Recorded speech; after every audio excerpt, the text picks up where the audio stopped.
নাউজুবিল্লাহ শব্দের অর্থ কি? আমি আল্লাহর কাছে আশ্রয় চাই। আস্তাগফিরুল্লাহ শব্দের অর্থ কি? আমি আল্লাহর কাছে ক্ষমা চাই। আল্লাহু আকবর শব্দের অর্থ কি? আল্লাহ মহান বা আল্লাহ সর্বশ্রেষ্ঠ। মাশাআল্লাহ শব্দের অর্থ কি? আল্লাহ যেমনটি চেয়েছেন। জাযাকাল্লাহ শব্দের অর্থ কি? আল্লাহ তাআলা আপনাকে উত্তম প্রতিদান দিন। আসসালামু আলাইকুম এর অর্থ কি? আপনার মৃত্যু হোক। আসসালামু আলাইকুমের অর্থ কি? উটের নাড়ি ভুঁড়ি আপনার জন্য। আসসালামু আলাইকুম এর অর্থ কি? আপনার ওপর গজব পড়ুক। আসসালামু আলাইকুমের অর্থ কি? আপনার ওপর আল্লাহর শান্তি বর্ষিত হোক। চৌধুরী শব্দের বাংলা অর্থ কি? 4 অঞ্চলের প্রধান। শিকদার শব্দের বাংলা অর্থ কি?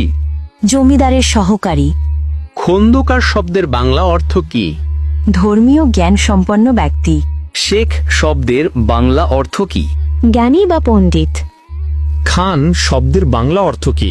নেতা বা শাসক। মৃত্যুর পর শ্বাসযন্ত্র কতক্ষণ জীবিত থাকে? 4 ঘন্টা। মৃত্যুর পর মস্তিষ্ক কতক্ষণ জীবিত থাকে? 20 মিনিট। মৃত্যুর পর কিডনি কতক্ষণ জীবিত থাকে? 26 ঘন্টা।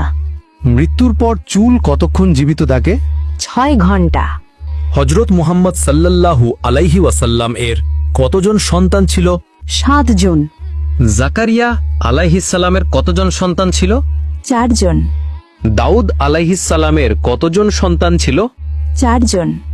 সুলাইমান আলাইহিস সালাম এর কতজন সন্তান ছিল? 4 জন। মানুষ মৃত্যুবরণের 40 দিন পর তার রুহু বাড়িতে আসে, এটি কেমন বিশ্বাস? প্রচলিত কুসংস্কার। মাজারে ও পীরের দরবারে সিজদা করার বিধান কি? হারাম। বান্দার কোন আমলে আল্লাহ তাআলা সবচেয়ে বেশি খুশি হয়? তওবা করা। একজন মুসলিমের ওপর সর্বপ্রথম ওয়াজিব কি? তাগুতকে অস্বীকার করা। আল্লাহুম্মা গফিরলি শব্দের বাংলা অর্থ কি? হে আল্লাহ, আমাকে ক্ষমা করুন। ওয়ারহামনি শব্দের বাংলা অর্থ কি? আমার প্রতি দয়া করুন। ওয়াহদিনী শব্দের বাংলা অর্থ কি? আমাকে সঠিক পথ দেখান। ওয়া আফিনী শব্দের বাংলা অর্থ কি? আমাকে সুস্থতা দান করুন। ওয়ারজুগনি শব্দের বাংলা অর্থ কি?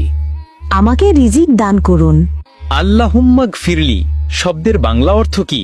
হে আল্লাহ, আমাকে ক্ষমা করুন। ওয়ারহামনি শব্দের বাংলা অর্থ কি? আমার প্রতি দয়া করুন। ওয়াহদিনী শব্দের বাংলা অর্থ কি? আমাকে সঠিক পথ দেখান।